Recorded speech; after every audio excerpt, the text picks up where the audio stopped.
그루행정사의 행정사가 풀어내는 행정이야기입니다. 오늘은 사내근로복지기금 조성, 사용에 관한 사항입니다. 자세한 자료가 필요한 분은 블로그와 홈페이지 방문을 부탁드립니다. 먼저 사내근로복지기금 조성에 관한 사항입니다. 사내근로복지기금의 조성은 기준은 직전 사업연도의 순이익의 5%를 기준으로 하나 낮추거나 초과할 수 있습니다. 최초 설립 시는 직전 사업연도에 법인세 또는 소득세 차감 전 순이익의 5%를 기준으로 설립준비위원회에서 협의하여 결정하게 됩니다. 다만 5%의 기준은 출연금의 적정성을 의미하므로 기업의 형편에 따라 이를 낮추거나 초과할 수 있습니다. 초과하더라도 해당 출연금 전액을 세법상 손비로 인정을 받게 됩니다. 세전 순이익의 원칙적으로 법인의 경우에는 기업회계 기준상의 결산재무제표, 법인이 아닌 경우에는 소득세법에 의한 확정신고 등 결산을 위한 계산서류에 나타난 이익을 기준으로 합니다. 다만 직전 연도의 결산이 늦어지는 경우에는 가결산서상의 이익을 기준으로 할 수도 있습니다. 사내근로복지금 출연 시기는 출연 결정이 있은 날부터 30일 내에 출연을 결정하면 됩니다. 출연 시기에 특별한 규정이 없습니다. 또 출연은 일시불 또는 분할 출연이 가능합니다. 다음은 출연 가능 재산에 관한 사항입니다. 출연 가능 재산은 현금, 유가증권, 기금법인의 업무 수행에 필요한 부동산, 정관에서 정한 재산 등 그 제한이 없습니다. 다만 부동산을 출연받은 경우에는 기금법인의 사무실과 부속실, 사내구판장, 기숙사, 보육시설, 종합복지관, 휴양 콘도미니엄 외의 부동산은 출연받은 날로부터 1년 이내에 근로복지기본법 제63조에 따른 기금 운용 방법으로 전환해야 합니다. 근로복지기본법 제63조에서는 사내근로복지기금은 금융회사 등의 예임 및 건전 신탁하거나 투자신탁 등의 수입 정권을 매입하거나 국가, 지방자치단체 또는 금융회사 등이 직접 발행하거나 채무 이행을 보증하는 유가증권을 매입하거나 사내근로복지기금이 그 회사 주식을 출연받아 보유하게 된 경우에 대통령으로 정하는 한도 내에서 그 보유 주식 수에 따라 그 회사 주식의 유상증자에 참여하거나 그 밖에 사내근로복지금의 운용을 위하여 대통령이 정하는 사업으로 운용하도록 규정하고 있습니다. 즉 위에서 열거한 부동산 외의 부동산은 처분을 하여 그것도 1년 이내에 처분을 하여 근로복지기본법 제63조에 규정하고 있는 내용대로 운용을 해야 한다는 것입니다. 또한 기금법인은 자금 차입을 할 수 없으므로 채무가 있는 재산은 출연이 불가능합니다. 다음은 잉여금 절입입니다. 기금 수익금 등을 목적 사업에 사용하고 남은 잉여금이 있는 경우에는 고유 목적 사업 준비금으로 계상하여 다음 연도 목적 사업 재원으로 사용이 가능합니다. 사내근로복지금 조성과 관련하여 있었던 질의답변 사례입니다. 첫 번째, 사옥 내 시설을 임대하고 발생하는 임대료와 커피숍 운영에 따른 수익금을 사내근로복지금에 출연이 가능한가에 하는 질의에 대해서 사옥 내 커피숍을 운영하여 발생하는 이익과 회사 시설을 임대하여 발생하는 수익금은 기금에 출연할 수 있다고 회신이 되어 있습니다. 두 번째, 직원 복지를 위해 20-30억 원을 사용하는 사업장에서 사내근로복지기금을 설립할 경우 최초 출연금의 규모는 어떤 것이 좋으냐에 대한 질의에 대해서 출연금은 사업주가 기금법인의 사업에 소요되는 재원과 사용할 수 있는 재원을 고려해서 규모를 결정하면 되는 것으로 회신을 하고 있습니다. 세 번째, 회사 1만원, 개인 1만원을 적립하여 조성한 매칭 그랜트 기금을 사내근로복지기금에 편입할 수 있느냐는 질의에 대해서 매칭 그랜트 기금의 조성 목적, 관련 규정, 권리관계 등을 고려해서 결정할 사항인 것으로 회신이 되어 있습니다. 네 번째, 다른 회사의 근로복지기금에 출연할 수 있느냐에 대해서는 사내근로복지기금에 대해서는 사업주 외의자도 출연할 수 있으므로 다른 회사의 사내근로복지기금에 출연을 할 수 있는 것으로 회신을 하고 있습니다. 다섯 번째, A사가 B사의 사내근로복지기금에 출연하고 B사의 사내근로복지기금에서 A사의 근로자들이 수혜를 볼 수 있느냐는 질의에 대해서 두 회사가 직접 도급관계에 있거나 A 회사의 근로자가 B 회사의 파견 근로자에 해당한다면 B 회사의 사내근로복지기금에서 A 회사의 근로자를 대상으로 복지사업을 할 수 있을 것이나 그렇지 않을 경우에는 B사의 사내근로복지기금의 수혜 대상을 A사의 근로자까지 확대할 수 없는 것으로 회신을 하고 있습니다. 여섯 번째, 단기 순이익이 발생하지 않은 경우 어떤 재원으로 출연을 해야 하느냐에 대해서는 유가증권, 현금, 기타 재산을 출연하여 사내근로복지기금을 조성할 수 있는 것으로 회신을 하고 있습니다. 일곱 번째, 회사 금고은행이 콘도 구자 10억원 상당을 사내근로복지기금에 출연하여도 하자가 없는지에 대해서는 공사금고은행으로부터 콘도 구자 10억원 상당을 출연받는 것에 대해서는 근로복지기본법령에서는 제한을 두지 않고 있는 것으로 회신을 하고 있습니다.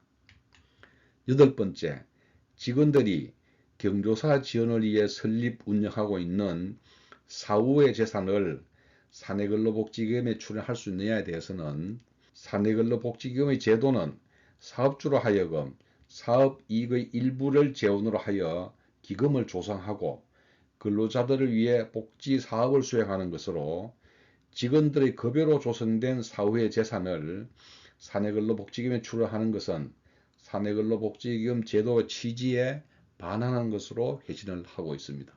아홉 번째, 사내근로복지기금 출연을 강제할 수 있느냐에 대해서는 사업주의 출연이 이루어지지 않고 있다 하여서 이를 이유로 행정관청이 시정을 명령하거나 출연을 권고할 수 없는 것으로 회신을 하고 있습니다. 열 번째, 설립인과 신청 시 제출하는 사업계획서에는 신규 출연기금을 8억원, 비용예산 5억원으로 작성하고 함께 제출하는 출연금 확인서에는 1억원을 기재하여 설립을 한 후 설립 등기를 마친 상태에서 부족분 7억원을 추가로 출연이 가능한가에 대해서는 사내근로복지기금의 출연을 분할하여 출연하는 것에 대해서 근로복지기본법령상 제한을 두고 있지 않으므로 목적사업 수행에 필요한 재원을 기금 설립 시와 설립 후로 분할하여 출연할 수 있다는 것입니다. 11번째, 법인세 차감 전 순이익이 변동 시 기출연한 출연금을 환수하여야 하는지 대해서는 즉 세무조사로 순이익이 감소한 경우를 말하는 것입니다.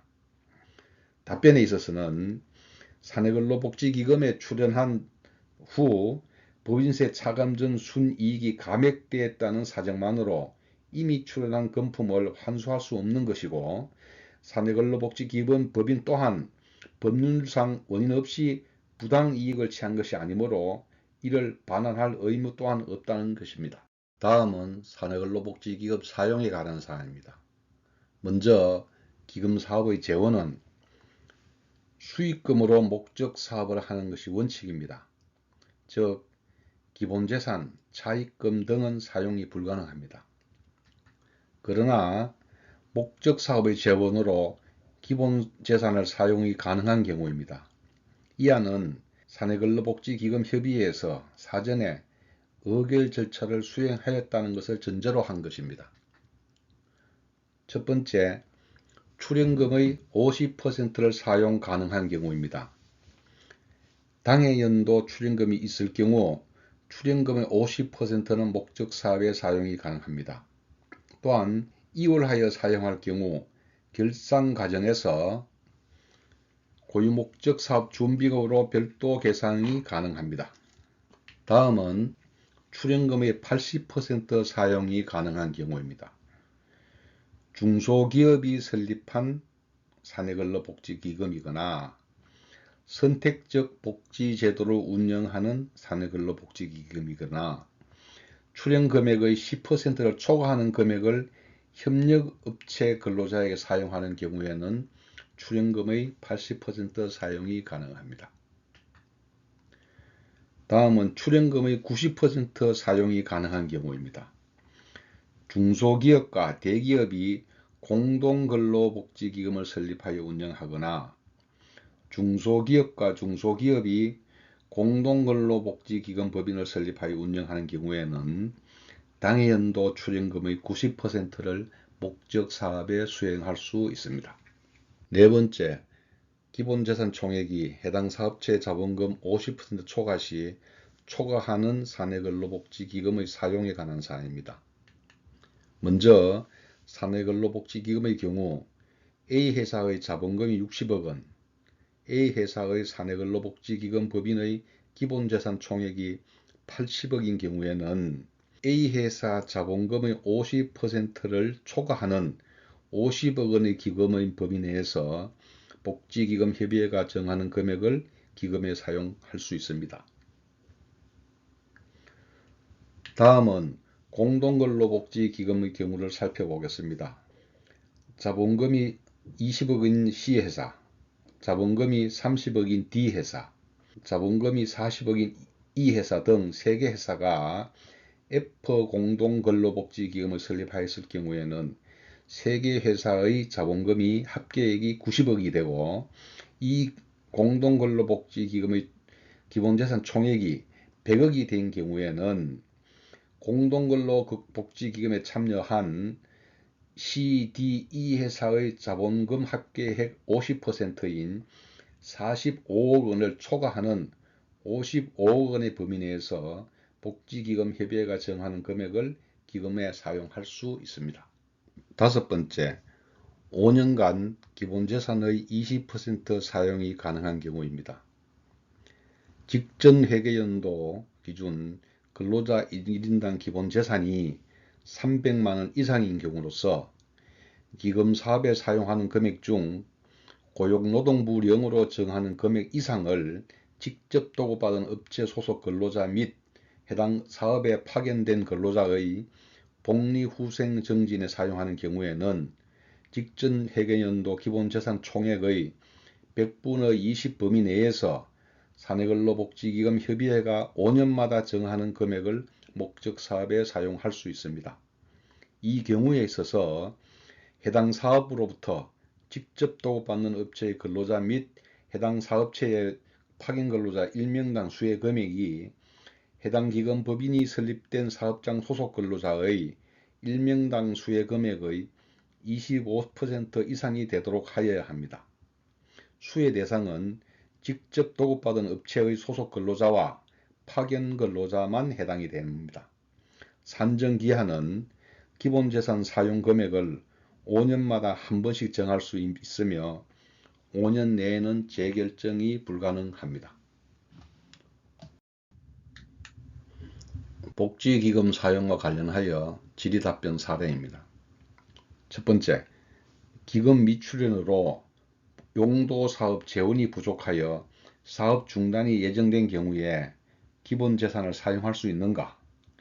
용도사업 재원 부족 시 출연 예정 금액을 먼저 사용할 수 있느냐에 대해서는 용도사업 재원이 부족하거나 출연 예정을 이유로 기본재산을 사용할 수는 없다. 다만 근로자의 생활안정 및 재산 형성 지원을 위해 필요한 경우에 기본재산으로 대부 사업은 할 수 있는 것으로 회신을 하고 있습니다. 두 번째, 회사 자본금의 50%가 146억 원, 기본재산이 187억 원으로 기본재산이 회사 자본금의 50%를 초과하고 있는데 기본재산 사용이 가능한가에 대해서는 회사 자본금이 50%인 146억 원, 기금법인의 기본재산 총액이 187억 원이라면 41억 원의 범위 내에서 복지기금협의회가 결정하는 금액을 사내근로복지기금에 사용할 수 있다는 것입니다. 세 번째, 직전 회계연도 기준 근로자 1인당 기본재산이 300만원 이상인 기금법인이 직전 회계연도 기준 기본재산의 20% 범위 내에서 복지기금 협의회가 5년마다 정한 금액을 한 번에 사용하여야 하는지 5년 동안 분할하여 사용하느냐든지에 대해서는 금액은 기금법인의 사정에 따라 5년에 한 번 또는 분할하여 사용할 수 있다는 것입니다. 네 번째, 직전 회계연도 기준 근로자 1인당 기본재산이 300만원 이상인 기금법인이 20% 범위에서 기본재산 사용 시 근로복지시설 구입 및 근로자의 생활안정과 복리정진을 위한 상품권 구입 등에 사용할 수 있는지에 대해서는 사업이 법령이나 단체 협약, 취업규칙 등에서 사용자가 근로자에게 지급할 의무가 있는 것이 아니라면 정관이 정하는 바에 따라서 실시할 수 있다는 것입니다. 다섯 번째, 해당 회계연도 출연금의 50%와 수익금 100% 사용 시에도 협력업체에 의무적으로 사용하여야 하는지에 대해서는 기금법인은 해당 사업으로부터 직접 도급받은 업체의 소속 근로자 및 해당 사업의 파견 근로자의 복리후생 정진을 위하여 당연도 출연금의 80%까지 사용할 수 있으나 의무사항이 아니므로 기금협의회의 결정에 따라서 시행해야 할 것이라는 것입니다. 여섯 번째, 출연금의 50%를 근로복지시설 구입 및 설치에 사용할 수 있느냐에 따라서는 회계연도 출연금의 50% 범위에서 복지기금협의회가 정하는 금액을 복지시설의 구입 및 설치에 사용할 수 있는 것으로 회신을 하고 있습니다. 일곱 번째, 기본재산 사용 시 원청 및 하청 근로자 대상 상이한 고유목적 사업 지원이 가능한지, 원청 근로자에게 창립기념품을 지급하고 하청 근로자에게 설명절 기념품만 지급이 가능한지에 대해서는 정관이 정하는 바에 따라 합리적인 기준을 토대로 기금법인의 수혜 대상별 복지사업의 범위를 달리 정할 수 있을 것으로 회신을 하고 있습니다. 여덟 번째, 일부 하청업체 또는 하청업체 직원 중 특수직군 근로자에게만 선별적으로 복지 혜택 부여 가능 여부에 대해서는 정당한 사유 없이 일부 하청업체 또는 특정 근로자에 한정하여 복지사업을 시행하는 것은 바람직하지 않다. 한편 정관이 정하는 바에 따라 합리적인 기준을 토대로 기금법인의 수혜 대상별 복지사업 범위를 달리 정할 수는 있을 것으로 회신을 하고 있습니다. 여덟 번째, 선택적 복지제도를 활용하여 사내근로복지기금을 운영하여 출연금 10억원 중 8억원을 복지사업에 사용하기로 한 경우 계속 이월시켜 사용할 수 있느냐에 대해서는 복지사업 재원의 사용 기한에 대해서는 별도로 정한 바 없으므로 기금법인의 사업에 사용하고 남은 고유목적 사업 준비금은 이월하여 사용할 수 있는 것으로 회신하고 있습니다. 열 번째, 장기 불황으로 인해 수년째 출연이 없는 중소기업에서 수익금 감소 등으로 사내근로복지기금의 운영이 사실상 중단된 상태에서 기본재산을 활용해서 복지사업을 할 수가 있는지, 할 수가 있다면 연간 얼마까지 사용이 가능한지에 대해 답변에 있어서는 원칙적으로 기본적으로 대부 사업만 가능하다. 그리고 일반적인 사항, 즉 해당 회계연도에 출연금이 있을 경우 50%, 중소기업인 경우에는 80%, 공동근로복지기금인 경우는 90%입니다. 범위 내에서 복지기금협의회가 정하는 금액, 또한 기본재산 총액이 해당 사업의 자본금의 50%를 초과하는 경우 그 초과의 범위 내에서 복지기금협의회가 정하는 금액, 또한 직전 회계연도 기준 1인당 기본재산 총액이 300만원 이상인 기금법인이 직접 도급받은 업체 소속 근로자 및 파견 근로자의 복리후생 정진에 따른 금액을 사용하는 경우 직전 회계연도 기준 기본재산 총액의 20% 범위 내에서 복지기금협의회가 5년마다 정하는 금액을 사용을 할 수 있다는 것입니다. 마지막으로 회사 사내근로복지기금으로 대부 사업을 실시 중인데 거기에서 매년 이자 수익이 발생하고 그 수익으로 콘도 등 다른 후생복리에 사용하고자 하는데 당해연도 수익금을 당해연도만 사용이 가능한지 아니면 다음 연도에 이월시켜 사용할 수 있는지에 대해 당해연도 발생한 수익금을 반드시 당해연도에 사용하여야 한다는 규정은 없으므로 목적사업 준비금으로 설정하여 다음 연도에 이월시켜 사용할 수 있다는 것입니다. 본 강좌가 필요한 분들께 도움이 되었으면 합니다. 다음 강좌에는 사내근로복지기금 법인의 사업을 정리하도록 하겠습니다. 감사합니다.